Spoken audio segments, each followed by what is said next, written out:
Comme vous le savez, une part importante des lois qui sont adoptées en France à l'Assemblée nationale proviennent en fait de la législation européenne.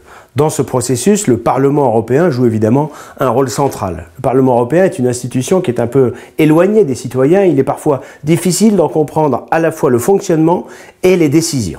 Il faut savoir qu'en théorie, les majorités parlementaires à Strasbourg se dégagent dossier par dossier. Mais dans les faits, le Parlement est dominé depuis des décennies par une coalition allant du PPE, dont les Républicains font partie, aux socialistes, en passant par le groupe centriste, aujourd'hui présidé par la macroniste Valérie Hayer. Ils sont parfois d'ailleurs même appuyés par les Verts.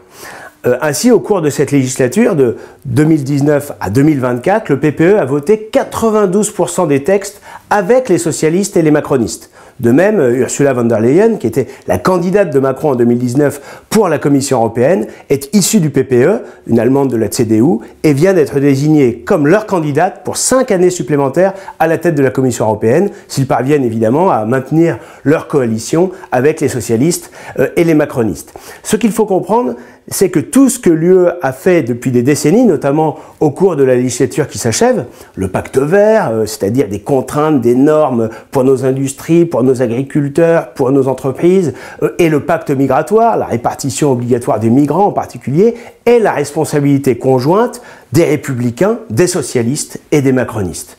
Plus spécifiquement, presque chaque fois que l'Union européenne décide de quelque chose, en réalité, le groupe PPE le soutient.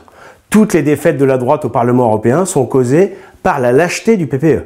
Lorsque le PPE vote avec la droite, ça arrive rarement, mais ça arrive parfois, c'est-à-dire avec notre groupe des conservateurs et réformistes européens, à ce moment-là, la droite obtient des victoires. Mais lorsque le PPE vote avec la gauche, eh bien, c'est la gauche qui gagne systématiquement. François-Xavier Bellamy prétend aujourd'hui que le PPE obtient des victoires à Bruxelles, car son groupe arrive, au cours de pénibles négociations, à changer parfois quelques virgules de textes qui de toute façon demeurent inacceptables. Mais si le PPE était un véritable groupe de droite, eh bien, il voterait avec ECR le plus souvent, et évidemment, ça bloquerait les folies de Bruxelles. Or, aujourd'hui, c'est le contraire, ils votent le plus souvent avec la gauche.